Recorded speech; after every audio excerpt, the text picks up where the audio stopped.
yaadoleen gaaffileen quuqamni ka'an dhimmoota lafarra jiranii ol akka ta'an mootummaan naannoo Oromiyaa qixaan hubataa. Dhimmoota guyyoottan lamaan darbees har'as kabajamaa caffeerraa ka'ee mootummaan keenya qalbiidhaan fudhataa. Kanaaf dhimmootuma tokko tokko ibsa dabalataatti kennuudhaaf yoo ta'en alatti gaaffileen ka'an yaadonni ka'an quuqamni ka'e komiin jiru ummanni keenya keessa kan jiruu fi gadi fageenya inni irra jirus qixaan mootummaan naannoo Oromiyaa kan hubatu qaamni raawwachiisanis qaamni seera hiikus hundaa ol immoo kabajamaa caffeen kun waliin ta'ee qindaa'ee dhimmoota irratti hojjechuu qabna akka ta'e sirriitti ofitti fudhanna jechaadha. Dhimmoonni kaan dhimmoota karoora bara kanaa keessatti hiikuu qabnu jijjiiruu qabnu.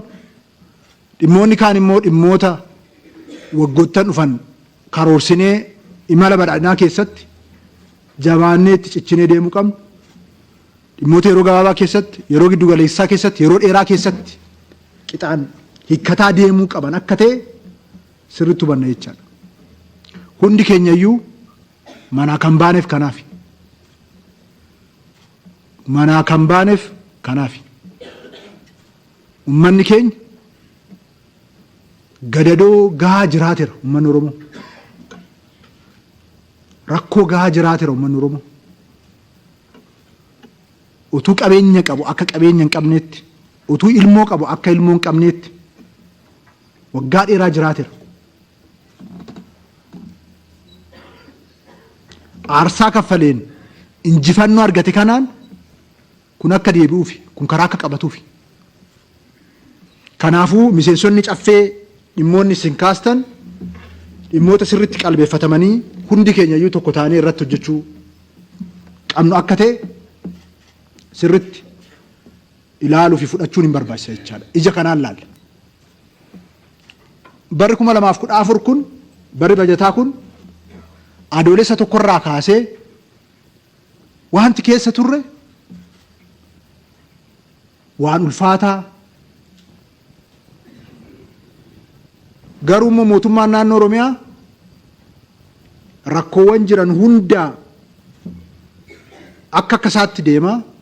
Hojiin misoomaa garuu sakandii tokkoof, hojiin galii walitti qabu sakandii tokkoof, hojiin sochii hawaasa dinagdee naannoo keenyaa sakandii tokkoof akka dhaabbanne godhameet deemuudhaaf kan yaalame. Wanti filannoo barii nutti ba'ee uummata keenya qaanessuuf, uummata keenya cabsuuf, akka lammataa dhaloonni uummata kanaa lammataa mataa ol hin qabanne gochuuf nurratti bobba'an. Keessaa alaa mootummaa kana xobbeetti kutuudhaaf itti hiriirfame. Warri keessaa warri mi'a aangoo beekan nurra ta'anii akka silmiitti nu nyaachuu baran. Re'ee fi hoolaa qe'ee isaanii jirtu oduun taane qotiyyoo fi gaalli qe'ee keenya jiru kan isaan mararu. Warri luka nu muran dhaabitti nu ajjeesan awwaara isaanii urgufatanii ka'anii fardeen qe'ee keenya filanii qopheessan yaabbatanii humna alaa ji'oopolitiksii kanaan jiru hunda hiriirsanii nutti bobba'an. Otuu isaaniif milkaa'ee ture akkam taana turre. Otuu humni badii xaaramaa barri ga'e sun Finfinnee galee Oromiyaa galee jiraate maal ta'ama ture.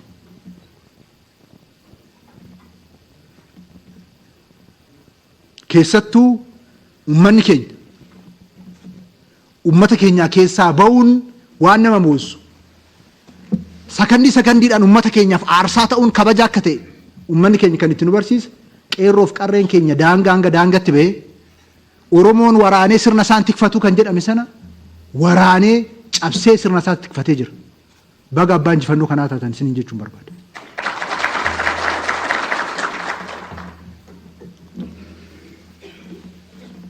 otuu ummanni keenya harka jalaa fudhatee jiraate sirni kun hin dhaabbatu ture. Biyyi kun kan hafeef ummanni keenya xiiqidhaa waan dhaabbateef.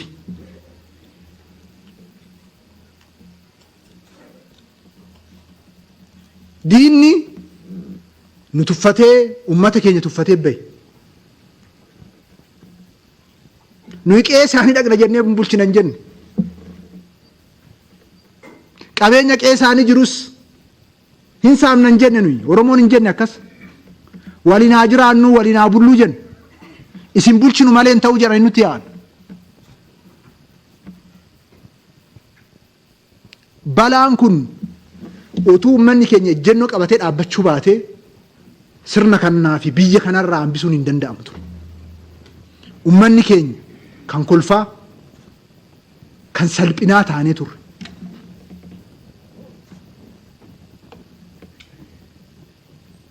Kanarratti wanti seenaan hin daganne ummanni keenya raawwatee jira. Jijjiirama kanatti lubbuu dheeressee jira ummanni keenya. Obboleewwan isaa sabaaf sablammoota faana ta'e. Ummanni keenya gama tokko waraanaa, gama tokko ijoollee isaa bobbaasaa, gama tokkoon deeggarsa kennaa, gama tokkoon immoo qotaa dinagdee sochoosaa itti kan hojjete. Ummanni keenya ummata dinqiidha.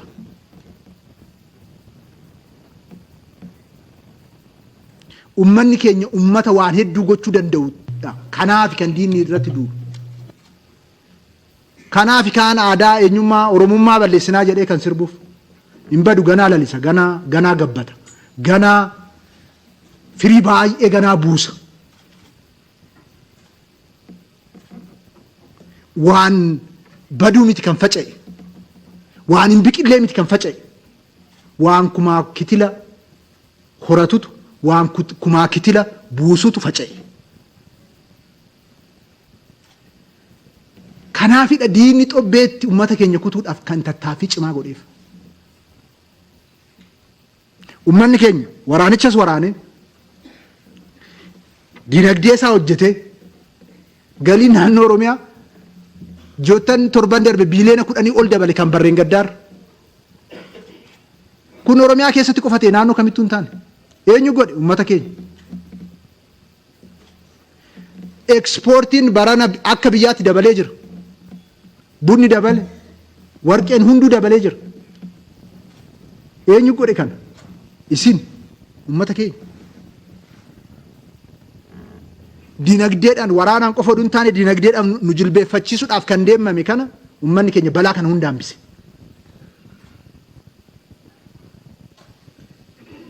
Kanaaf ummanni keenya galata guddaa qaba. Sirna isaa, biyya isaa, paartii isaa tikfatee jira. Waan xobbeetti kutamuudhaaf itti yaadameetti karoorfatamee alaa keessaa miidiyaan alaa utuu nafin hundi irratti bobba'e kana ofirraa qolatee jira. Ummanni keenya kanatti boonuu qaba. Kabajamaa caffeen kun ulfina isaa kana ol kaasee agarsiisuu danda'u irra jiraate. Kanaafuu joottan darban kun joottan itti diiganii itti nu awwaalan godhanii karoorsanii turan. Joottan darban kun garuu kan itti awwaalamne oduu hin taane aarsaa keenyaan, aarsaa ijoollee keenyaatiin. Keessattuu immoo gootummaa fi bilchina hooggansa keenyatiin Looreeta Nagaa Addunyaa Dr. Abiy Ahmediin hoogganamee uummanni Oromoo ol ka'e injifannoo dabalataa argate aarsaadhaan. Kanaaf ji'oota itti diiguudhaaf nu qopheessan ceeneet as dhaabbannee waltajjiiwwan murteessaa hedduu keessa dabarree kan kana ilaalaa jiru jecha.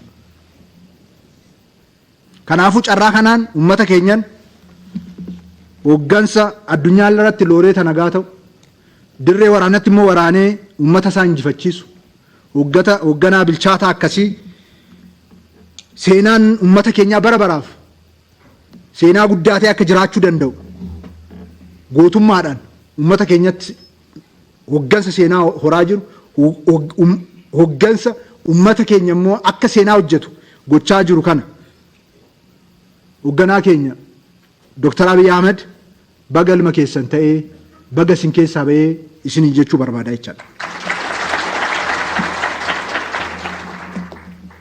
Otuu warra biraati waan baay'ee jedhan nuyi wal faarfachuus wal tikfachuus hin beeknu. Uummanni keenya uummata carra qabeessa.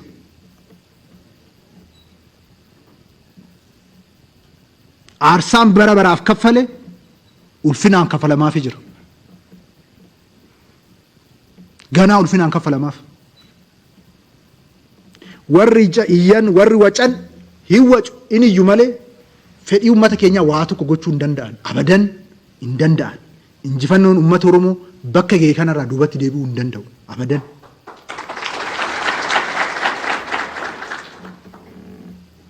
Oromummaan Itoophiyaawummaadha.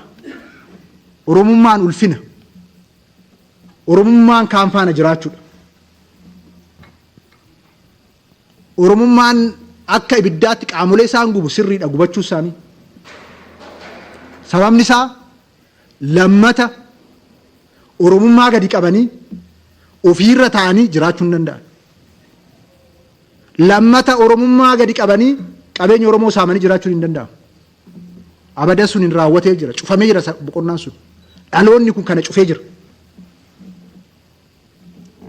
Oromummaan gootummaa, Oromummaan Itoophiyaadhaaf duu, Itoophiyaa ol kaasuu, Oromummaan dinagdeedhaan Itoophiyaa utubuu akka ta'e dhaloonni kun qabatamaatti agarsiisaa jira. Gochaa qabatamaadhaan calaqqisiisaa jira. Kanaaf kabajamaa caffee kana fuulduratti Oromummaan ganaa lalisaa deemaa, ganaa guddachaa deemaa kan jedhu kana dinaafis firaafis ifa gochuun barbaade. Warreen kana hawwan fi kanaaf bu'an hawwuu fi boo'uu isaan hin dhorkine. Yoo ammaate imimmaan isaanii waan ittiin ofirraa axa'an kenninaaf jechaadha. Malee lammata eenyummaa fi duudhaa keenya irratti qoosaan hin jiru. Mootummaan naannoo Oromiyaa duudhaa fi eenyummaan Oromoo akka caalmatti dagaagu sirna gadaa akkasumatti leellisaa turre sana qoratee sirna barnootaa keessa galchee jira. Oromummaa dagaagsuuf. Tajaajila lammummaa Oromiyaa ittiin ijaaraa jiru kana qarshii biiliyoonota itti sochoosnee Oromiyaa kaabaa kibbatti uummanni keenya bahee ittiin utubaa jiru kana duudhaa Oromummaati. Manni murtii aadaa dhuma waggaa irratti kabajamoo pirezidaantii mana murtii waliigala Oromiyaatiin kan dhiyaatu ta'ee aadaan Oromoo hagam haqa mirkaneessuu akka danda'u qabatamaatti argaa jirra. Aanaan tokko tokko mana murtii aadaa guututti hojiitti hiike dhimmi tokkoyyuu mana murtii dilee hin dhaqne aanaan akkasii jira baran. Mana murtii aadaa guututti ijaaree kan hojiitti hiike aanaan akkasitti hiike keessaa kan dhimmi tokkoyyuu mana murtii dilee hin dhaqnetu jira. Oromummaan kana aadaan Oromoo kana. Kabajamaa caffee kanaan Buusaa Gonnofaa fi gaachana sirnaatiif kan qabamee jiru kunis kana. OBN kan ijaarruuf kanaaf wantoota Oromummaa keenya calaqqisan Finfinnee keessatti kan gadi dhaabaa jirruuf kanaaf Oromiyaan dagaagaa, Oromummaan dagaagaa deema jechuudha. Kanaaf isa kana hin tiksinu, isa kana kunuunfannu taanaan wanti kaan nama rakkisee jira. Kanaafuu humnoota kana diiguudhaaf ijaaramanii socho'an fuuldura dhaabbannee qabsaa'uun fi fedhiiwwanii fi hawwiiwwan keenya karoorota keenya milkeessuudhaaf socho'uun hunda keenyarraa kan eeggamu ta'uusaa ibsuun barbaade. Kanaaf ji'oottan torban darbe kana hundaa ol misoomaan ol galii guddisneen ol piroojeektii hojjetameetiin ol balaa nu bittinneessuu fi nu salphisuu akka wanti nu keessaa ba'e margeen biqille gochuudhaaf ijaaramameetti socho'ame sana kan itti fashalaa'e Waaqayyo nu gargaaree Waaqayyo nu faana dhaabbatee kan salphina kana nurraa itti cabsedha jechaadha. Kanaafuu Waaqni illee haa galatoomu jechaadha. Waaqni illee yaa ulfaatu. Kana keessa dhaabbannee hojiiwwan hojjennee fi hanqinaalee jiran kan kabajamaa caffeen keenya nuuf kaase akka sila kaase sirriitti ilaalamee kan fudhatamuun irra jiraatudha. mootummaan naannoo Oromiyaa waggoottan sadan darbe galii mootummaa naannoo Oromiyaa dachaa 3 dabalee jira. Biileenota 10 lakkaa'uu keessaa baanee biileena 50 karoorfachuu bira geenyeerra. Firaawwachuu bira geenyeerra. Haga guyyaa har'aatti biileenni 34 walitti qabamee jira galii mootummaa naannoo Oromiyaa. Bajanni mootummaa naannoo Oromiyaa waggoota 3 darbe dachaa 2 guddateera. Biileenota 60 keessaa ka'ee biileena 124 labsine irratti bajata dabalataa joottan darban kana piroojeektiin keenya garmalee ariifachaa waan jiruuf galii funaannee itti guunna jennee parsantii 20 magaalotaaf godinaalee irratti gadi buufnee bajanni keenya dabalataa biileena 14 itti dabaluudhaaf itti dabalamee kaabineedhaan kallattiin kaa'amee irratti hojjetamaa jira. Waliigala 140tti siqaa jira jechaadha bajanni keenya. Kana kabajamaa caffee kanatu hoggasa sadarkaadhaan jiru hojjetaa mootummaa jiru hanqina isaa faana mootummaa naannoo Oromiyaatu kana raawwate jechuudha. Kun garuu humna misoomuu fi carraa dinagdee Oromiyaa keessa jiru faana wal bira qabnee yeroo ilaalu baay'ee xiqqaadha. Oromiyaan tiriliyoonaan birrii sochoosuu dandeessi. Albuuda qabna. Lafa qotamee hin dhumne qabna. Oromiyaan hektaara miliyoona 36 oli. San keessa kan nuyi qonnu miliyoona 6.3. Otuu jabaannee deemnee miliyoona 12-13 galchuu dandeenya. Lagni hundi Oromiyaa keessa beeziniin iyyaan hin jiru. Godina Jimmaa keessa qofa lageen xixiqqaarraa kaasee 914 jira. Kun godina tokko tokkoon adda ba'ee qoratamee adda ba'ee jira. Uummata bal'aa qabna, dargaggeessa qabna. Kana faana humna misoomuu keenya faana waan irra jiru wal bira qabnee yeroo ilaallu fagoo jirra jechuudha. Kabajamaa caffeen kun akka sirritti ilaalu kanan barbaadu ammoona waan namni nuu safare kan hojjechaa fi kan deemaa baane roof ofii safarannee ofii karoorfannee socho'uu jalqabne. Fakkeenyaaf biileena 2-3 dabarsinee karoorfachuun sodaa guddaa ture waggaa 3 irraa.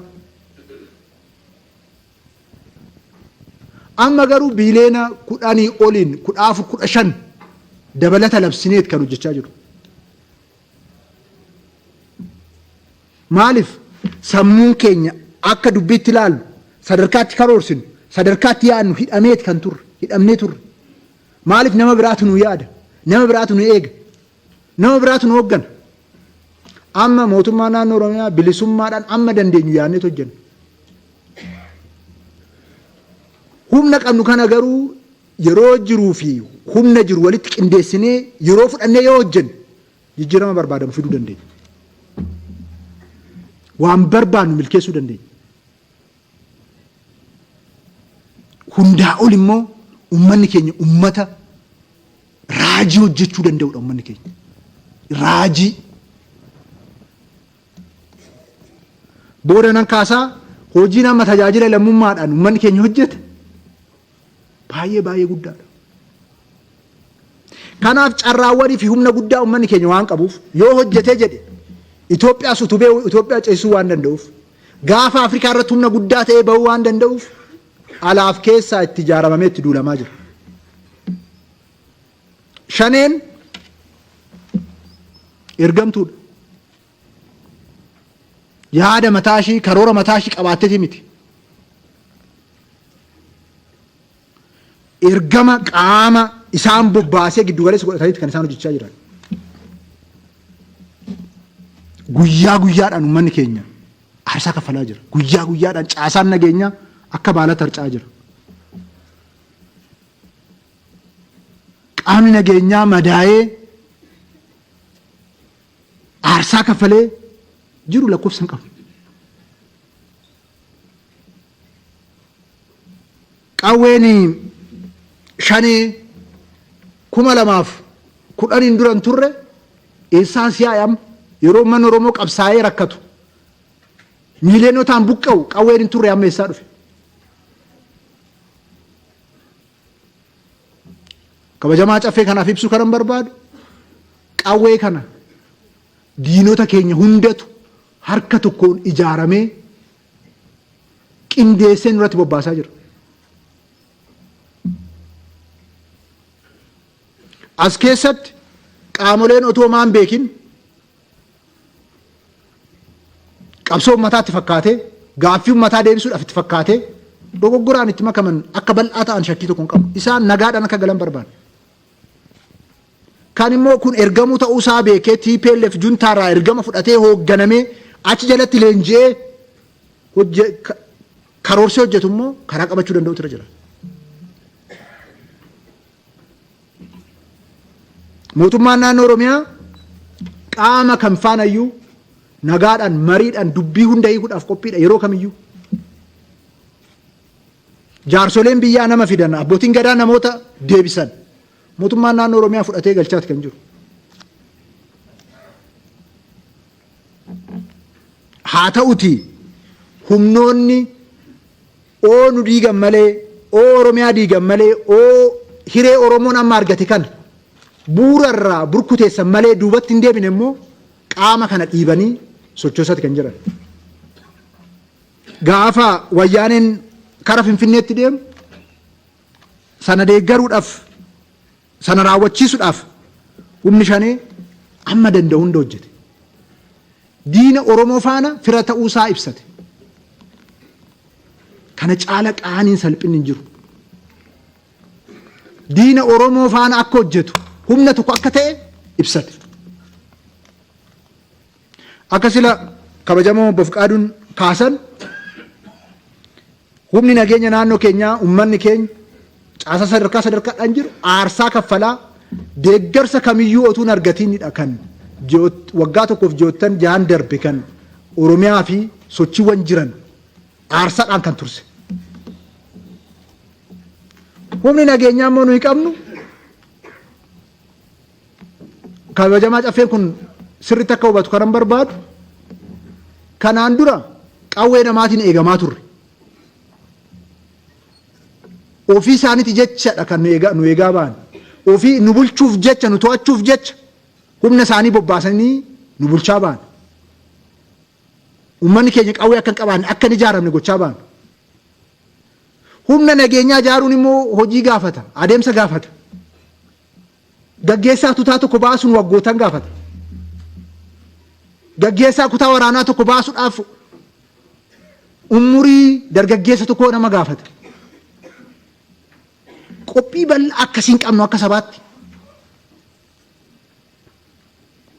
Kana ifatti dubbachuu barbaachisa jechaadha. Kana keessattis ta'u hiree arganni kun hiree waan ta'eef nu harkaa ba'uu waan hin qabneef gootonni keenya milishaan poolisiin illee humni addaa hiree uummata Oromoo tursuuf jecha aarsaa ta'anii as nu teechisan. Aarsaa ta'anii akka baalatti harca'anii kabajatu isaanii mala. Siidaa ulfinaatu isaanii mala. Muuxannoon jirreen manaa bahanii qawwee fuuldura dhaabbatan. Kana amma muuxannoo argatan kana waan keessa darban kana walitti qindeessinee humna caalmaa goonee sirriitti ijaaruun hin barbaachisu. Naannoo kutaa waraanaa gurguddaa raayyaa ittisa biyyaa deeggaraa ture. Kutaa waraanaa izzi lama kutaa waraanaa hundaan izzi lama Oromiyaa keessa ture. Utuu humni kaabaa rukutamin dura. Kan inni sun hundi keessaa ba'e hunda humna kanatti uwwisee socho'uudhaaf yaale. Kanaaf aarsaa humni kun kaffale giddu galeessa godhannee humna kana cimsinee akka inni jijjiirama fidu hanqina achi keessa jiran qorannee sirreessinee karaa qabsiisaa deemuun nurraa eegama jecha. Dubbii kana garuu akkuma sila ka'e qawwee qofaan hin hiikamu. Dubbii kana siyaasatu hiika. Siyaasa xumura. Humna qawwee qofaan dubbii kana xumuruun hin danda'amu. godinaaleen diinni itti karoorfatee halkanii guyyaa hojjetee fedhii isaa keessatti milkeessuu dadhabe. Kanaan dura immoo fedhiiwwan isaa keessatti milkeessuudhaaf hamma tokkotti deemee amma deebi'ee keessaa buqqee humna qawwee caala humna siyaasatiin, marii ummataatiin, tokkummaa ummataatiin diinni akka lafti itti dhiphatu gochuudhaan. Isa kanaaf rakkooleen gosummaa, rakkooleen adda addaa diinaaf holqa ta'an sirriitti irratti mari'annee akkaataa amma hojii siyaasaaf nageenyaa jiru qindeessinee deeggarsa qaamni federaalaas akka deeggaru godhamee hojii hojjetamaa jiru kanaan sadarkaa barbaadamutti hiikuudhaaf deemuun nuti nurra jiraata jechuudha. Humni kun iddoo tokko qabateeti miti kan socho'u. Iddoo isaa jijjiiree amala riphee lolaatiin socho'a. Bakka itti toletti dhaabbatee waraana. Bakka dadhabeetti immoo riphee lolummaadhaan socho'a. Isa kana qindoofnee tokko taanee yoo jabaannee hojjenne sirreessuu dandeenya jechuudha. Riphee lolaa immoo lafatti dhiphisuudhaan kan injifatamu. Bu'uura dhorkuudhaan kan injifatamu. Saayinsii farra riphee lolaa hojiitti hiikuu barbaachisaa jechuudha.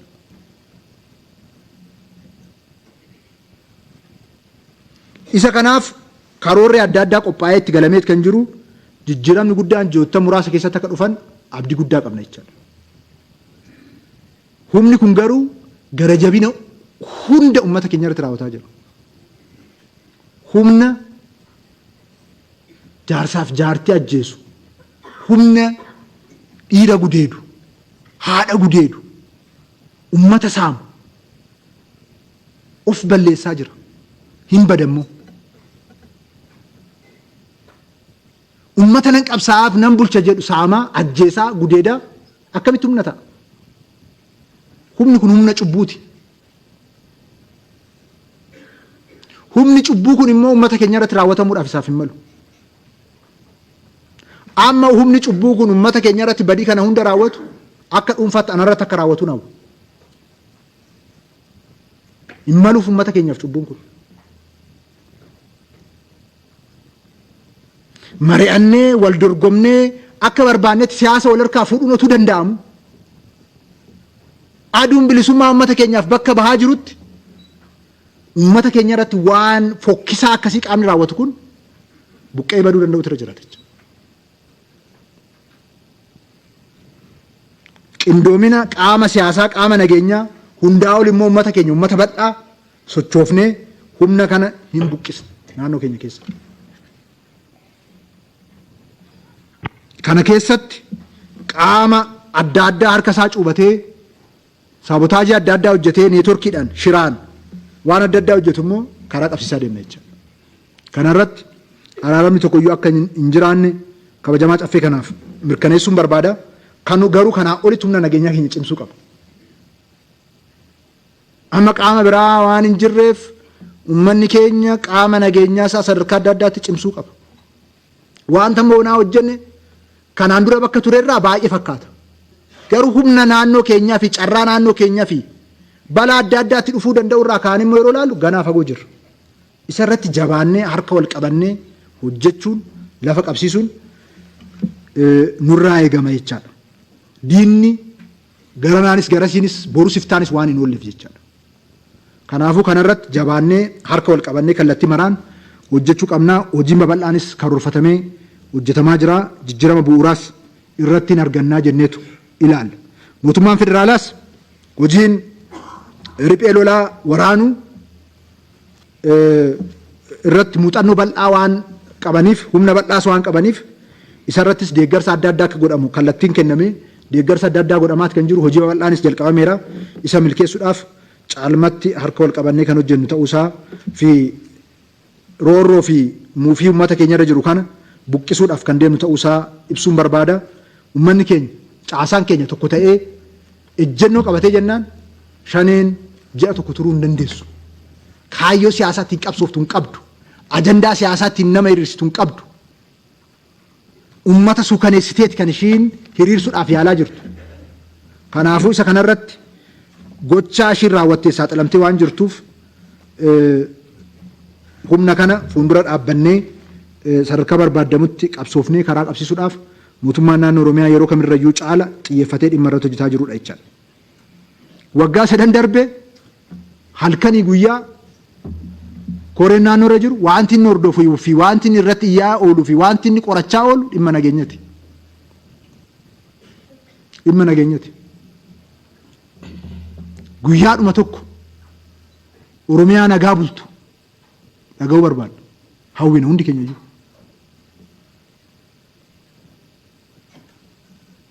Dhiiga diinni lolaasaa jiru kun dhiiga nurra jirudha. Kanaaf isa kanaaf waan godhamu kamiyyuu samiidhaa gadi goonee uummanni keenya akka hafuura argatu barbaada. Hafuura argachuu qaba uummanni keenya.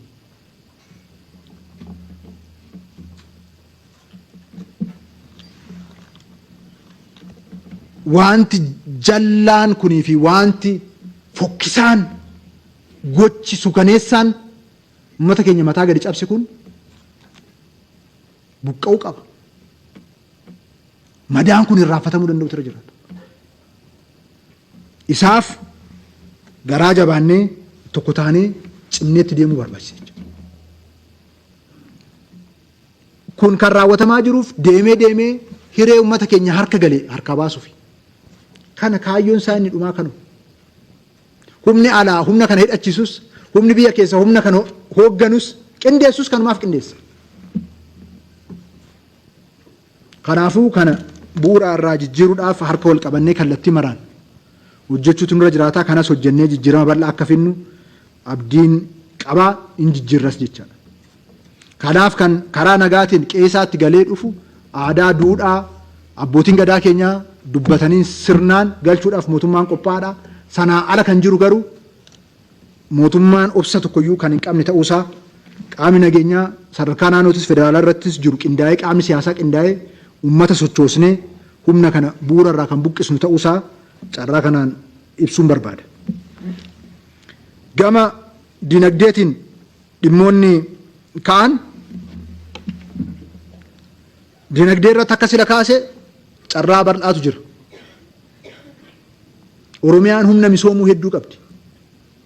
Kan diinni hundumtuu irratti qindaa'ee hojjetuufis kanaaf. Waan humna qabnuuf, waan carraa qabnuuf. Oromiyaan keessattuu qonna irratti, albuuda irratti, turizimii irratti, industiriidhaaf immoo gabaa taatee tajaajiluudhaaf galtee industirii ta'uudhaafis carraa bal'aa qabdi. Carraa bal'aan kun waan hedduu jijjiiruu akka danda'u waggoottan sadan darbe yaalii xixiqqaa godhameen argineera. Garuu hojiin dinagdee waan gurguddoo afur barbaada. Tokkoffaa dinagdeen mataansaa beekanii hoogganuu barbaada. Hooggansi keenya sadarkaadhaan ture hooggansa oduu hoogganu malee hooggansa dinagdee piroojeektii hoogganu hin turre. Hooggansa jettee hoogganuudha kan ture. Jettee hoogganuudhaan uummata bilisoomsuun uummata empower gochuun hin danda'amu. Yoo baay'ate immoo hooggansa diinota keenyarraa hanna barateedha kan jiru. Kana jijjiirree hooggansa misooma hoogganu gochuu barbaachisa jechaadha. Galeefi yoo kana hin taane jijjiirama barbaadamu fiduun hin danda'amu. Lammata dinagdeen karoora hiixataa barbaada. Amma wantoonni nuyi hiixataa jedhamee sila miseensota kaabinee irraa ka'aa ture sirrii hiixataa ta'uu qaba. Kana caala hiixachuu qaba. Amma hiixatuu danda'u addaan akka hin cinne of eeggannoo goona malee hin hiixachiisna ganaa jechaadha. Hoogganaan tokko akka inni addaan hin cinne harki isaa lamaan iddoo lamatti akka addaan cinne qofa of eeggannoo goona malee hiddi isa keessa jiru amma dhumutti hiixachiisna jechaadha. Karoora hiixataa barbaada misoomni. Maaliif dorgommiitu jira? Maaliif humna baay'eetu alaa jira? Sadaffaa dinagdeen uummata kana fudhatee waa hunda gaggaragalchu barbaada. ummata karoorsu, ummata hojjetu, waan hojjete irraa ammoo ummata qusatu. Waan hojjete hundarraa ummata qusatu barbaada dinagdeen. Ummata waan hojjete fudhatee deebisee fayyadamu yookaan nyaatu hin barbaadu dinagdeen. Ummata jiruu dura qusannaadhaaf dursa kennu barbaada.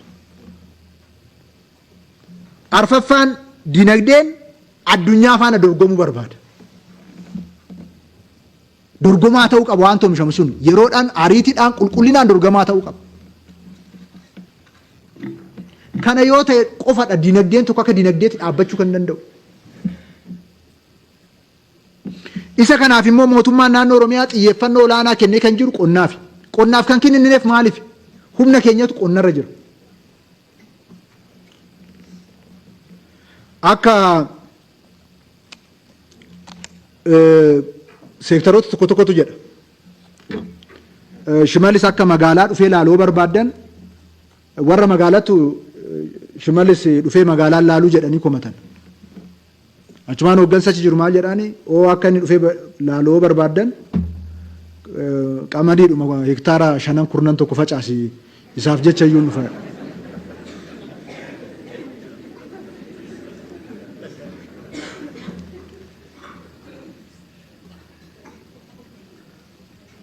Qonna kan jennuuf jechaafi miti. Magaalaa irratti amma gaaffilee sila waa'ee magaalaa kaasta sun hundumtu bu'aa kan fiduu danda'u yoo humni jiraate qofadha. Asfaaltiin kan ijaaramu koo galiin jiraate qofadha. Maal arganna magaalaa irraa? Dinagdeen naannoo Oromiyaa magaalaa irra jiru insignificantidha. Uummanni keenya magaalaa keessa jiru parsantaa 20. Parsantaa 80 baadiyyaa jira. Isa waan ta'eef qofa miti. Wanti tokko hojjetamee bu'aa qabatamaan dhufuu kan danda'u baadiyyaa irratti.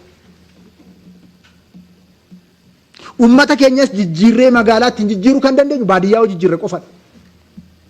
Yookaan nama biraatiif hojjennaa jechaadha. Kanaaf mootummaan naannoo Oromiyaa baadiyyaa giddu galeessa godhatee inisheetiivoota gurguddoo kan qabatee itti galee jiruuf jecha. Inisheetiivoonni hoogganaman bu'aa fidaniiru. Inisheetiivoonni immoo hin hoogganamne kan akka dammaa bu'aan finne. Hoogganamuu qabu hooggansi hoogganaan jiru waa'ee dammaa. Waa'een horii haala qabatamaa jiruun hoogganaan jiru ammas ifatti dubbatamutu irra jiraata jecha. Fakkeenyaaf qamadii yoo fudhanne waggaa 3 irraa qamadii jallisii yeroo jalqabnu hektaara 7,000 jalqabne. Barreen gaddaa uummanni keenya argee barreen gaddaa 8,380 ol raawwate. Barana 600 karoorsineefi jirra. Amma yoonaa kara 400 siqu olmoos facaasee jira. Bokkaan kun amma nu roobeera Rabbi haa galatu guututti facaafna jechaadha. Hanqina bishaanii waan qabnuuf. Hektaara 600 in oomishna jechaadha baran. Isaa ol oomishna baran. Bara dhufu hektaara miiliyoona 1 ol in oomishna qamadii jallisiidha. Kana goonee qamadii alaa galchuu miti. Qamadii alatti erguu jalqabutu nurra jiraata waggaa 2 dhufan keessatti. Akkuma damma erginu akkuma buna erginu alatti erguu jalqabu qabna. Kana maaltu raawwate? Dhimmoota arfan sila jedhe kana. Dinagdee amma tokko hubachuu, hundaa ol hiixatanii karoorsu, hundaa ol immoo uummatni keenya raajii hojjechuu isaati. Otuu barana qamadiin kun amma oomishamuu baate akkam taana ture Yuukireenii fi Raashaa rakkoo keessa galee jira. Rakkoo saafaan asitti amma tokko waan hojjetameef kanarra amma tokko dhaabbanneef akka naannoottis akka biyyaattis. Garuu kanaa ol uummanni keenya raajii hojjechuu danda'a. Lixa Oromiyaa qofatti hektaara miiliyoona 1 ol bonaan facaasuu dandeenya qamadii. Paampii yoo dhiyeessine, sanyii yoo dhiyeessine, ogeessi yoo deeggare, uummanni keenya nagaa yoo argate hojjechuu danda'a. Qamadiidhuma amma barana oomishne kanaan baadiyyaa Oromiyaa keessatti kaapitaala agamiitu mallaqa agamiitu gala jennee olaalle biileenootaan biileena 60-70 galcha. Qamadiin humti hektaara 600 kana yoo milkeesse. Magaalaa irratti biileena 60 otuu halkanii guyyaa deemaa bullee oolee hundi keenya deemaa bullee oollee uumuu hin dandeenye. Maaliif? Magaalaan ganaa oomishaan taane. Magaalaan keenya yoo amma oomishuu kan danda'u shunkurtii, timaatima, dinnicha oomishuu qabu, qamadii oomishuu qabu, lukkuu horsiisuu qabu, horii horsiisuu qabu. Oo kan hin taane magaalaa ta'uu hin danda'u. Asfaaltii waan qabuuf, ibsaa waan qabuuf, baadiyyaa nyaachaa magaalaa ta'uu hin danda'u. Amma riifoormii magaalaa godhaa dabalaa fi mindaa dabalaa fi innaa jettan magaalaa sirriitti haa nyaatu bajata Oromiyaa jechaa jirtu. Maaliif bu'aa tokko hin qabu kaa? Ifatti walitti himuu nurra jiraata. Oomishatti galuu qaba magaalaan. Industiriitti galuudhaaf ganaa fagoo jirra. Ogummaan hin qabnu. Waan hin qabne yoo hawwine gochuu hin dandeenyu. Waan qabnu giddu galeessa godhannee hojjenneetu bu'aaf hin. Kanaafuu qonna irratti xiyyeeffannee ilkaan keenya ciniinnannee halkanii guyyaa yoo hojjenne Oromiyaa jijjiiruu dandeenya. Isa kanaaf immoo bu'uurri waa hunda bishaan. Bishaan irratti waan sadi sirritti cimnee raawwachuu nurra jiraata. Tokkoffaa fi inni duraa namni hundumtuu bishaan bulchuu barachuu qaba. Haroo xixiqqoo qeetti qabaachuu qaba. Hojii qabeenya uumamaa hojjennu kanaan bishaan bulchuudhaaf nu gargaara. Isa irratti cimsuu nurra jiraata. Bishaan sirna ittiin bulchinu tolchuutu nurra jiraata jechuudha. Lammataa hidha xixiqqaa fi hidha giddugaleessaa amma jalqabne kana caalmatti deemuu qabna. Oromiyaa waggaa arfan dhufuuf sagantaa finna jedhu kanaan finna Oromiyaa jedhu kanaan hidha giddugaleessaa fi xixiqqaa 230 hojjechuudhaaf karoorfamee kan hojjetamaa jiru. Bara kana 73 jalqabnee jira. Kun bishaan yoo to'annee jenne waa hunda jijjiiruu dandeenya. Sadaffaan paampiidha. Irrigeeshin iskiimii hojjennee amma iskiimiin dhumutti waan kana jijjiiruu hin dandeenyu yeroo fudhata waan ta'eef iskiimota hojjechaa irra caalaa paampii irratti xiyyeeffannee hojjechuu qabna. Kana yoo goone waan sadan kana irratti xiyyeeffannee yoo hojjenne jijjiirama bu'uuraa qonna irratti fiduu dandeenya. Akka fiduu hin danda'amus argaati kan jiru. Ekspoortiin bunaa waggaa sadanarraa miiliyoona 600-700 ture. Barana biiliyoona 1.3 galaa jedhamee eeggamaa jira. Amma 5tti. Maaliif oomishatu dabale? Maaliif inisheetivii bunaatiin buna biiliyoonotaan lakkaa'amu biiliyoona 2.8 dhaabne waggaa sadan darbe. Barana biiliyoona 1.1 akkan sila gabaa sadatti dhiyeesse. Dhaabuudhaaf karoorsinee hojjechaa jira. Hektaara buna 600 ol bunni haaraan waggoota sadan dhaabbate. Qonnaan bulaan keenya buna gama sheera. Kun hundi walitti dhahamee bunni keenya waggaa 5 kurnan dhufu. Ekspoortiin buna keenya biiliyoona 5-10 galuu danda'utu jiraata doolaaraan. Gochuus dandeenya. Kanaaf inisheetivoota qonnaa giddu galeessa godhannee sirriitti xiyyeeffannee hojjechuu danda'utu irra jira. Kan lammataa kan afaan ol qabatee dhimmi ilaalamu irra jiraatu qaala'insa jireenyaati. Qaala'insa jireenyaa waan lamaan sirreessina. Tokkoffaa caalmatti akka sila kaase caalmatti oomishuu qofaan. Caalmatti yoo oomishnee of danda'a deemneen alatti qaala'insa jireenyaa to'achuu hin dandeenyu. Lammata daldalaan biyya kana keessa jiru daldalaa miti saamadha.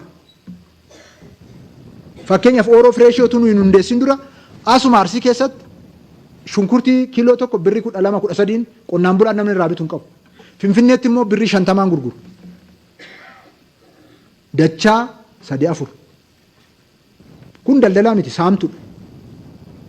Isa akkasii harka isaa kutuu qaba. Amma immoo isa harka kutaa jennaan caasaan keenya harka isaa keessa galchee wajjin harka isaa casaa jira caasaan keenyas. Caasaa keenya baay'eetti hidhamee amma gidduu kana.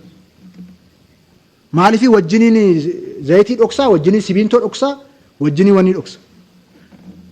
Wajjiniin cirree balleessina. Caasaa wajjiniin achi keessa galee cirree balleessina wajjiniin. Waa'ee daldalaa kana sirreessuudhaaf dargaggeessi keenya daldalatti galuu qaba. Waldaan hojii gamtaa cimuu qaba. Namni keenya daldala keessa hin jiru. Daldala parsantii 20-30 buufachuu waanuma jiru. Akkamitti namni parsantii 300-400 buufata waa tokko irratti hin hojjenne irratti. Kanaaf sirna daldalaa keenya jabeessu, cimsu, paararaalli immoo oomisha dabaluu irratti xiyyeeffannoo jechuu qabna jechuudha. Kana yoo goone qofadha qaala'insa jireenyaa to'achuu kan dandeenyu. Dhimmoon nama to'annoo irratti goonu zayitii biyya alaatii galchinu kun maal kun yeroo gabaabaadhaaf hafuura kennu. furmaata bu'uuraan fidan. Furmaata bu'uuraan nu harka jira. Oomishuu.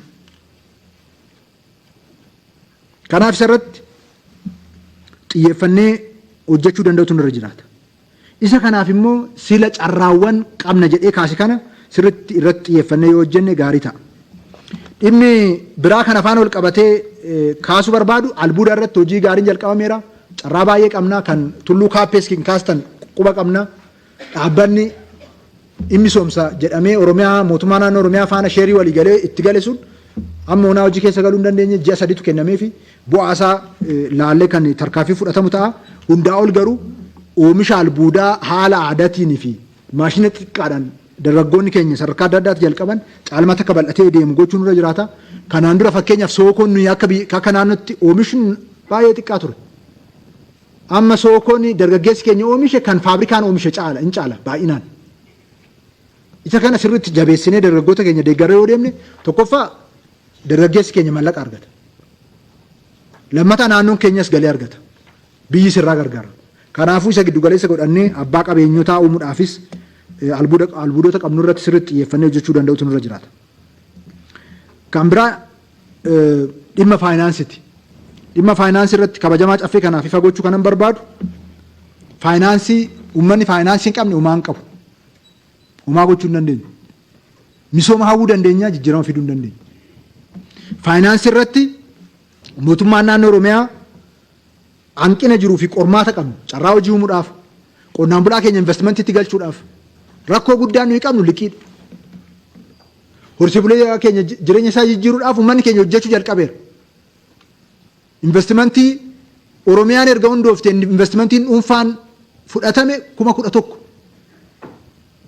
Erga labsii qonnaan bulaadhaaf fi horsiisee bulaadhaaf sirreessinee qonnaan bulaa fi horsiisee bulaan investimentiitti gale karaa 10,000tti siqee jira. So kana baay'ifne dachaa isa kan kaanii dileerra dachaa 10,000 gochuu dandeenya qonnaan bulaa fi horsiisee bulaa keenya qabannee. Inni kun rakkoo hojjechuu miti rakkoon isaa. Qonnaan bulaa keenya muuxannoo qaba. Humna qaba. Ijoollee isaa barattee fi jirti. Mootummaan odee gareen hojjeta. Rakkoon qonnaan bulaa keenya amma liqiidha. Baankonni keenya immoo namoota karabaata hidhatanii fi isaaniif waa kennaniif qofa liqeessu. Bal'inaan. Fooqii warra ijaaraniif liqeessu. Warra koomishinii isaaniif kennaniif liqeessu. Kana rakkannee itti yaadnee ol buusnee gabbaasnee sossomnees sodaachisnees waan dadhabneef baankii siinqee hundeessine. Baankii siinqee kana kan hundeessineef uummanni keenya rakkoo faayinaansii kan qabaanneef. Baankichi seenaa Itoophiyaa keessatti baankiin qarshii biiliyoona 7.7 hundaa'e baankii kana. Baankii guddaadha.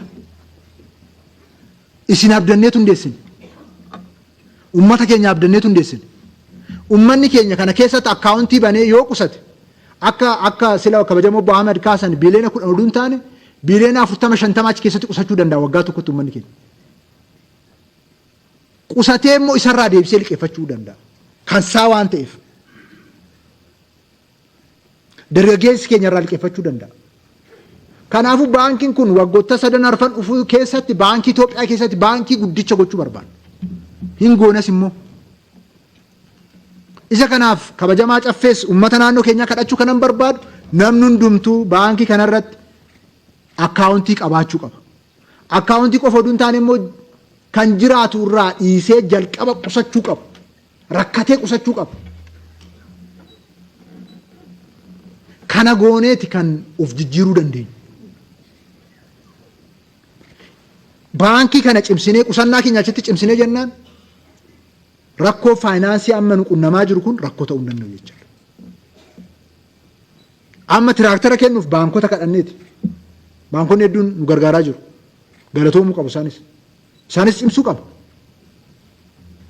Garuu baankii kana uummanni keenya liqii bulees deebisiisee ofiifis keessatti qusatee hojjetoota baankii kanaa cimsee warra jabaatan jajjabeessanii warra jajjabaanne irratti immoo caffeenis caasa sadarkaadhaan jiru tarkaanfii fudhatee sirreessaa deemuu danda'u ture jiraata jechuudha. Baankii kana yoo cimsine Oromiyaa akka salphaatti jijjiiruu dandeenya. Maaliif faayinaansiin numa biraa walitti qabameetu iddoo biraatti liqeeffatama. Kana jijjiiruu qabna. Kana jijjiiruu kan dandeenyu baankii mootummaa naannoo Oromiyaa guutuutti abbummaa irratti qabaate baankii guddaa mallaqa guddaa keessa keenyee ijaarre kan gidduu kana eeyyamni isaa kennameera. Pirezidaantii baankichaa mootummaa naannoo keenyaa dhiyeesse baankiin biyyoolessaa mirkaneessee jira. Isa giddu galeessa godhannee boordii cimaatu keessa jira. Kanarratti jabaannee hojjennee wal gargaarree keessattuu kabajamtoonni miseensota caffee bakka jirtan hundatti baankii kana laphee keessanitti taasisanii ofitti qabdanii gorsitanii sirreessitanii yoo jabeessinee jenne rakkoo faayinaansii hiikuu dandeenya. Rakkoo faayinaansii yoo hiikne rakkoo investimentii hiikna. Rakkoo hojii dhabdummaa hiikna. Rakkoo qonna irratti amma kaasnu kana hiikna. Rakkoo baay'ee ittiin hiikna. Fooreen karansiidha tokko kan misooma naannoo keenyaa hudhee jiru. Sibiila muraasa biyya alaatti galchuudhaaf faabrikoota qabnu sochoosuudhaaf kana rakkachaa jira. Isa ittiin hiikne waan baay'ee ittiin hiikne. Kanaafuu isa kana uummanni naannoo keenyas diiyaasporaan biyya alaa jirus baankii kanatti gargaaramuudhaan misooma naannoo keenyaa akka ariifachiistan asumaan waamicha godheessuun barbaada. Baankichi akka buufatuuf akka mallaqa guddaa argatuuf miti fedhii mootummaa naannoo Oromiyaa maallaqa walitti qabee uummata maallaqa sanaan uummata naannoo keenyaa akka sochoosee misooma bal'aatti galchu giddu galeessa godhatameetu hojjetamaa jira waan ta'eef karaa kanaan oonu gargaartan kan jedhu waamicha dhiyeessuu fi piroojektota afaan ol qabatee aadaan piroojeektii haga tokko jijjiiramee jira. Hanqinaalee sila kaasta sirriidha. Piroojektonni tokko tokko piroojektota yeroo pirezidaantii Junaddiin faa pirezidaantii Abbaaduulaa faa jalqabamanidha. Amma kan waggaa 3 darbeen itti rakkachaa baane kan warra kaan jalqaban xumuruudha. Iddoo tokko tokkotti immoo caasaan keenya dhagaa bu'uuraa qopheessee nu eega. Akkuma beektan dhagaa bu'uuraan keenya. Maaliif kan jarri kaanii deeman iyyuu funaanee fixuu dadhabeeraan waan ta'eef. Kan Arsii Nageellee Siraaroo, kan Indatoo, kan miidhagaa tolaa kan baay'ee kaastan waggoottan darbees baay'een kan xumurame jira. Ammas akka xumuraman bajeta barbaachisuun daramanii xiyyeeffannaadhaan hordofaat kan jiru. Kana keessatti piroojektonni tokko tokko qorannaa gahaa malee jalqabaman. Fakkeenyaaf kan Nageellee Arsii Siraaroo madda bishaanii jedhamee kan qoratame Nageelleedha. Nageelleen garuu bishaan jiru uummata achi jiruuf hin ga'u. Kanaaf istiraakcharii hojjetame hunda jijjiirreetu kara wandootti jijjiirree jecha. Isa erga jijjiirree booda waan baay'ee sirreessuudhaaf itti deemu. Piroojektota akkasii hedduutu jira. Xumuramuu qabu. Uummanni keenya kan kaasu sirriidha. Dogoggorri kanaan dura ture, hanqinni kanaan dura ture, hanqina keenya waan ta'eef fudhannee mootummaan xiyyeeffatee itti deemaati kan jiru. Waggoottan darban piroojektonni baay'een xumurre piroojektota akkasitti lafarraa harkifatanidha. Ammas sirna bulchiinsa piroojektota keenyaa fooyyessinee itti deemutu nurra jiraata. Daandiinis akkasuma. Piroojektota irratti kan barnoota irrattis kan fayyaa irratti iddoo hundattuu jijjiirama namni tokko dhufee jira. Isa kana garuu caalmatti jabeessinee karaa qabsiisnee bu'aa barbaadamuuf akka oolu haala adda ta'eetiin hoogganuu nu barbaachisa. Isarratti jabaannee akka itti deemaa jirru carraadhuma kanaan ibsuun barbaada. Kan afaan ol qabatee dhimmoonni ragaa afaan ol qabatan kan shakkiin kabajamaa caffee kanaan ka'e sirriidha. Isa sirriitti qulqulleessaa deemuun hin barbaachisa. Gabaasni amma caffee kanaaf kabajamaa caffee kanaaf dhiyeessine ji'a 3ffaa irratti rakkoodhuma waraana san keessa teenyee qorannee ji'a 6ffaa irratti qorannee aana irraa ka'ee akka qoratamaa dhufu gooneerra. Superviziinii adda addaa erginees iddoo sobameetti harkaa fudhanneerra. Kana garuu sirriitti cimsuun nu barbaachisa. Sirnoomsuudhaaf sirriitti cimsuun nurra jiraata. Miidiyaan keenyas hundumtuu irratti bobba'ee kabajamaa caffeen kunis hundumtuu akka qulqullaa'u gochuutu irra jiraata. Uwwisa faana wal qabatee garuu foormulaa jirutu rakkisa fayyadamnu. Fakkeenyaaf foormulaa biyyoonni guddataniin bishaan keenya amma yoo madaalle nuyi bishaan tokko iyyuu hin qabnu. Maaliif biyyoota guddatanitti bishaan mana keessa jiraachuu qaba. Mana keessa qofa duun taane namni tokko guyyaatti liitira argachuu qabutu madaalamee kaa'amee jira. Keenya amma kiloomeetira 3 4 5 irratti bishaan jiru bishaan qabaa jedhameetu kaalkuleetir ta'a. Kanatu uwwisa irratti rakkoo fida jechaadha. Fakkeenyaaf baraan amma piroojektota 2600 ol xumuraman kun hojii guddaadha. Garuu uummanni isaan obaasan 500 guutu. Oromiyaa miiliyoona 50 faana immoo 500 innaa laaltan baay'ee xiqqashuudha jechuudha. Kanaaf bishaan amman hojjetamee akkas ta'ee daandiin amman hojjetamee innaa jennu karoora qabanne faana wal madaalee dubbachaa jirra malee bishaan hundumtuu nama bira ga'e jechuun miti jechaadha. Karoora qabannee madaalaa jirra. Karoora sana immoo maaliif akkasitti qaban? Hanqina bajataa waan qabnuuf. Kanaan dura hanqina bajataa miti kan dura rakkisaa ture humna raawwachiisummaadha. Fakkeenyaaf kanaan dura waggaa 3 dura biiroo bishaan Oromiyaa irraa qarshii biiliyoona 1 biiliyoona 2 deebi'a waggaatti. Amma garuu waggaatti qarshii biiliyoona 2 biiliyoona 3 dabalata ramadamaafii jira. Kan bajataan qabame xumureetu humni raawwachiisummaa isaa waan guddateef hordoffiin piroojeektii isaa hoggansi piroojeektii isaa waan fooyya'eef dabalaa jira. Kunoo rakkoo uummata naannoo keenyaa faana bira naamma sol bira qabnee ilaalu baay'ee xiqqashu. Isaaf galii dabalu, isaaf bajata keenya dabalu, isaaf akka sila injiinar miliyoon kabajamtuu injiinar miliyoon kaasan uummata hirmaachisu tajaajila lammummaadhaan sochoosu kana gochuutu nurra jiraata jechuudha. Garuu dhimmoota bu'uuraalee misoomaa teelees ibsaas kan federaalaas itti siqeenyaan hoogganaa jira. Daandiis itti siqeenyaan hoogganaa jira. Baakloogii Oromiyaan qabdutu guddaadha. Iddoon neetworkiin jirri bal'aadha. Isa kana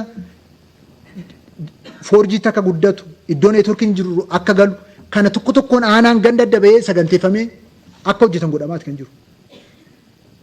Daandii faana ol qabatee baakloogiin Oromiyaan qabu guddaadha. Asfaaltii faana ol qabatee. Iddoo biraatti ijaaramaa beekan iddoo harreen irra hin deemne irratti asfaaltii ijaaraa ba'an. Qarcaa garuu iddoo bunni ba'u hin jiru. Amma erga murteessisne immoo waan lamatu nu rakkise. Tokkoffaa rakkoo nageenyaa nu rakkise. Lammataa beenyaa. Beenyaa irratti rakkoo guddaatu jira. Caasaan keenya keessa galee tataa. Beenyaan jirreetu fudhatamaa. Manni murtii akka kana keessa seenee waan adda addaa godhu haalli mijeeffamaa. Kana kabajamaa caffeen kunis jabeessee qabuu danda'u ture jiraata jechuudha. Garuu akkaataa makaroorsinee itti deemaa jirruun jijjiirama guddaa fiduu akka dandeenyu kaasuudhaaf eerpoortii irratti kan Dambidooloo xumurameera kan Naqamtee xumuramaa jira kan Nageellee Booranaa fi kan Yaabeelloo ijaaramaa jira kan Mattuu amma jalqabamaatti kan jiru beenyaan almost kaffalameera. Isaan booda hin bal'isna jennee kan yaadaa jirru eeristiriippiidha. Awurooppilaanonni xixiqqoon bakka itti qubatan dinagdee giddu galeessa godhanne. Isa biiroon akka sila injiinar Helan kaasan biiroon loojistikii irratti karoorfatee yaalii tokko tokko gochaa jirra isa giddu galeessa godhannee itti deemuun dura jiraata. Garuu akka waliigalaatti piroojeektii irratti raawwiin jiru fooyya'aa kan dhufe yoo ta'es ammas xiyyeeffannee kallattii mara qulqullina irratti fi bulchiinsa isaa irratti sirriitti xiyyeeffannee harka wal qabannee to'annoo cimaadhaan itti deemutu dura jiraata. Akka waliigalaa irratti galaatti misooma irratti tokkoffaa misooma waloo irratti cimsuudha. Misooma waloo irratti kan tajaajila lammummaatiin jalqabne kana jabeessuun dura jiraata. Qarshii biiliyoona 36 isaaf hin amma kan uummanni keenya hojjete.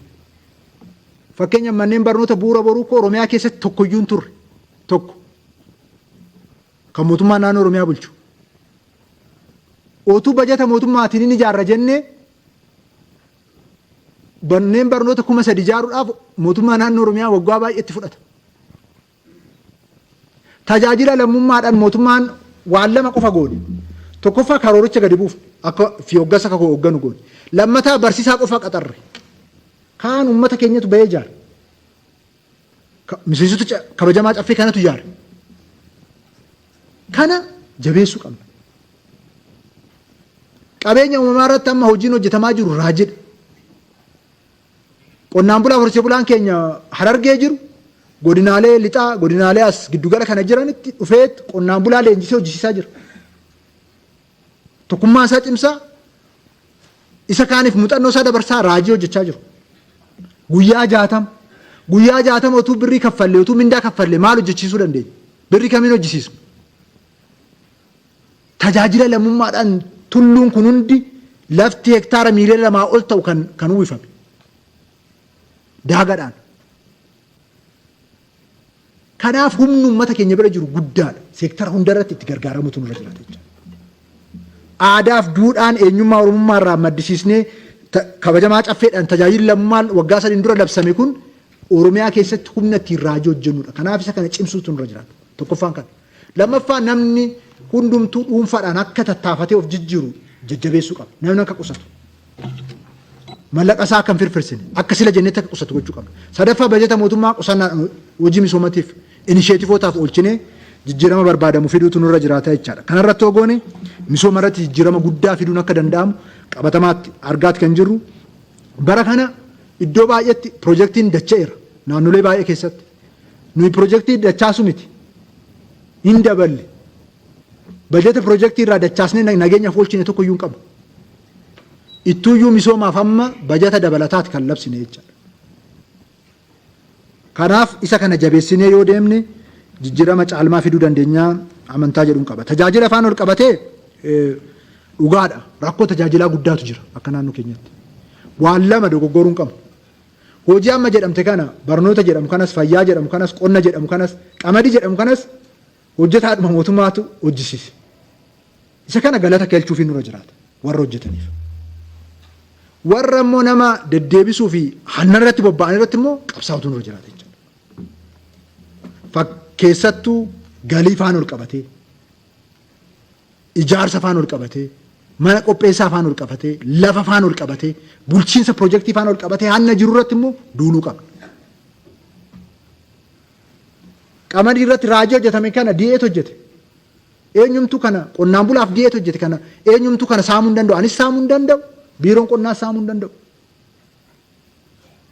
Yoo baay'ate nuyi karoora isaanii gadi jalaa xiqqeessinee gufuutti ta'aa baane malee isaantu hojjete. Harargeetti dhaqee kan inni arge di'een daasii buufatanii qamadii cinaa bulanii oolanii qonnaan bulaa gargaaru. Hojjetaa mootummaa akkasiis qabna jechaadha. Kan immoo birrii uummata jijjiiruuf akkasitti aarsaa kafalu jira. Kan immoo birrii 5 shilingii yoo hin arganneen alammoon sochooneetu jira jechaadha. Isarratti qabsaa'u warra hojjetan immoo jajjabeessuu barbaachisa jechaadha. Kana madaalli isaa eeguu barbaachisa. Akkuma galii dachaa sadiin warri dabalan jiran keessatti immoo shallaggiidhaan oodiitiidhaan immoo warri hatan jiru. Warra dachaa sadiin nu dabalchise sana jajjabeessuu, cimsuu. Warra hatan irratti immoo qabsaa'u sirreessuu nu gaafata jechaadha. Warra soban irratti qabsaa'u sirreessuu nu gaafata.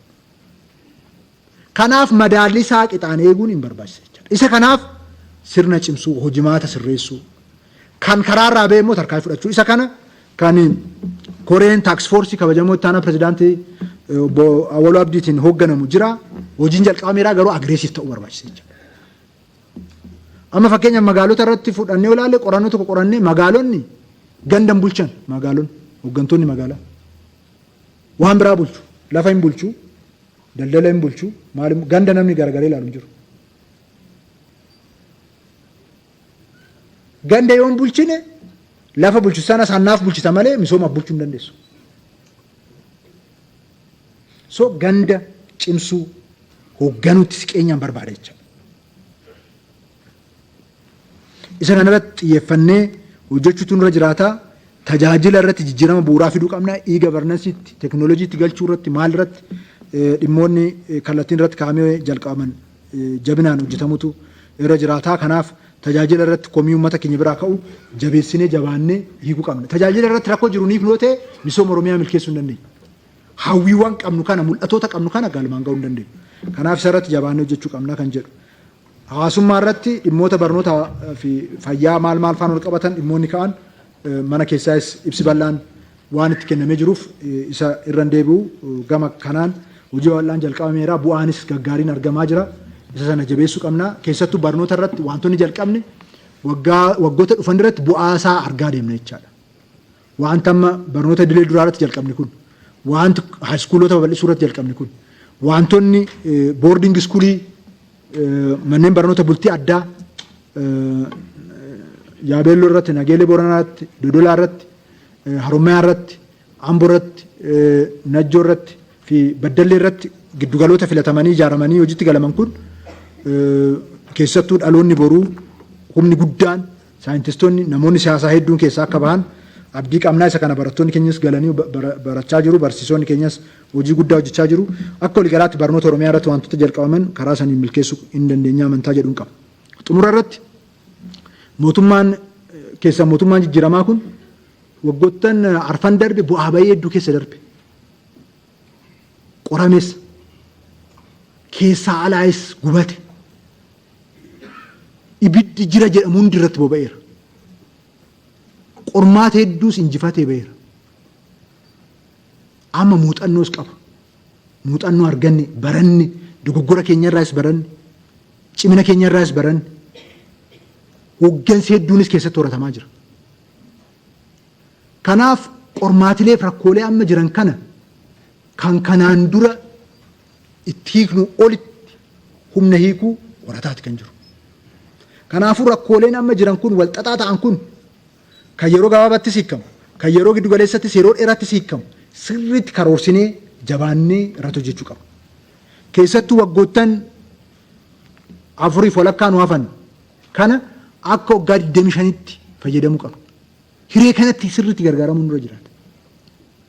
Isa kanaaf muuxannoo arganne cimina hangoonaa goonfanne hanqinaalee fi rakkoolee keessatti kufnee kaane irraa barachaa dhufne sirriitti akka deebi'anii dhufneef jabaannee harka ol qabannee qaamni hundumtuu keessattuu immoo kabajamaa caffeen keenya hordoffiidhaan deeggarsaan jajjabeessuudhaan hanqinaalee jiran itti guutuudhaan hojiiwwan jalqabne kana jabaannee yoo deemne qormaatilee jiran kanas in injifanna.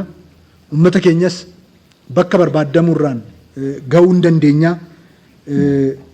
Aarsaa fedhetu kaffalama malee bakka jiru hin dhaabbannu fuulduratti siqaa fuulduratti deemati kan deemnu isa kanaan kallattii maraan aarsaa barbaachisu hunda kaffallee harka wal qabannee jijjiirama barbaadamu hunda fiduutu nurra jiraataa isas hin dandeenya. Isaaf immoo humni guddaa keenya uummata keenya humni guddaa keenya kabajamaa caffee kana caasa sadarkaadhaan jiru qaama nageenyaa keenyati isa kana qindoofnee naannolee laafaan obbolummaadhaan tokkummaadhaan hawaasa lammiifaan tokkummaadhaan wal ijaarree harka wal qabannee jijjiirama barbaadamu hunda fiduu hin dandeenya kan jedhu kaasuudhaa fi guddaa galatoomaa ulfaadha. Kabajamoo pirezidaantii guddaa galatoomfannaa. Gaafii fi koomii kabajamaa miseensi caffee uummata isa bakka buufate jidduutti argamuudhaan dubbisanii asitti dhiyeessaniif deebii fi akkasuma kallattii fuula duraanuu kennaniif galatoomfachaa kanatti aansuudhaan caffeen uummata isa bakka buufate bakka bu'uudhaan kurmaanaan akkasuma hojii hordofii to'annoo gaggeessaa tureen wanta taajjabee fi dhimmoota ammoo xiyyeeffannoo barbaadu irratti kabajamoo Dr. Dalasaa Bulchaa dura ta'an koree dhaabbii dhimma hawaasummaa waan nu dhiyeessuu qabu isaaniif hin carraa kan. Daqiiqaa muraasa daqiiqaa 10 qofa kan caffeetis dhiyaachuu waan qabuuf nuuf kolchaa. Ulfaadha kabajamoo Afyaayii kabajamtoota miseensota caffee yaada koreewwan dhaabbii caffee Oromiyaa gabaasa raawwii hojii qaama raawwachiisaa mootummaa naannoo Oromiyaa ji'oottan 7 darbanii daqiiqaa muraasa keessatti dhiyeessuun yaala koreewwan dhaabbiitiin kan qindaa'an jechuudha. Koreen dhaabbii caffee mootummaa naannoo Oromiyaa akkuma beekamu labsiif dambiidhaanii ergamoota gurguddoo itti kennaman keessaa tokko raawwii qaama raawwachiisaa mootummaa naannoo Oromiyaa fi kan qaama seeraa hiikaa hordofuu fi duubdeebii kennuudha. Hojiin guddaan itti kenname keessaa tokko. Jijjiiramoota caffee keessattis hin finna jennee barana irratti hojjechaa turre keessaa inni tokko hojii milkaa'ina yookiis immoo geggeessummaa milkaa'inaa Afyaayiin keenya nuuf kennaa turan irratti hundaa'uudhaan koreen dhaabbii keenyas ciminaan hojii kana irratti hojjechuudhaan gabaasa manneen hojii gamaggamnee hoggantootaan akka inni dhiyaatu goonee irratti dabalataan immoo gadi buunees qaamaan ilaaluudhaaf hordoffii dingataas geggeessuudhaanii haala kanaan irratti hojjechaa turreerraa jechuudha. Dabalataanis caffeen keenya uummata Oromoo sadarkaa bakka bu'uu danda'uun haala inni itti hojjetu irratti quuqamaaf deeggarsa guddaadhaan pirezidantiin keenyas bakka bu'aan mootummaas hojii qabatamaan wajjin hojjetaa turaniif dinqifannaa guddaa qabna jechuun barbaada. Haaluma kanaan duubdeebiin akkan sila jedhe ciminaan kennamaa tureera barreeffamaanis afaaniinis gabaabaamatti waan caffee asirratti ka'uu qabu qofan dhiyeessa. akka ciminaatti akka waliigalaatti wantooti kaan rakkoolee nageenyaa siyaasaaf dinagdee akkasumas rakkoo uumamaa biyya keenya mudachaa turan dandamachuu fi injifannoon keessa ba'uuf hirmaannaan uummanni keenya roga hundaan taasisaa ture ajaa'ibsiisaadha. Milkaa'ina kanaafis caffeen mootummaa naannoo Oromiyaa galateeffannaa guddaa uummata keenyaaf qaba. Hojiin tajaajila lammummaa naannoo keenya keessatti hojjetamaa ture duudhaa wal gargaarsaaf misoomaa uummata Oromoo kan cimsee fi bakka baajata mootummaan ga'uun dadhabame qaqqabuu irratti hojii boonsaatu hojjetame.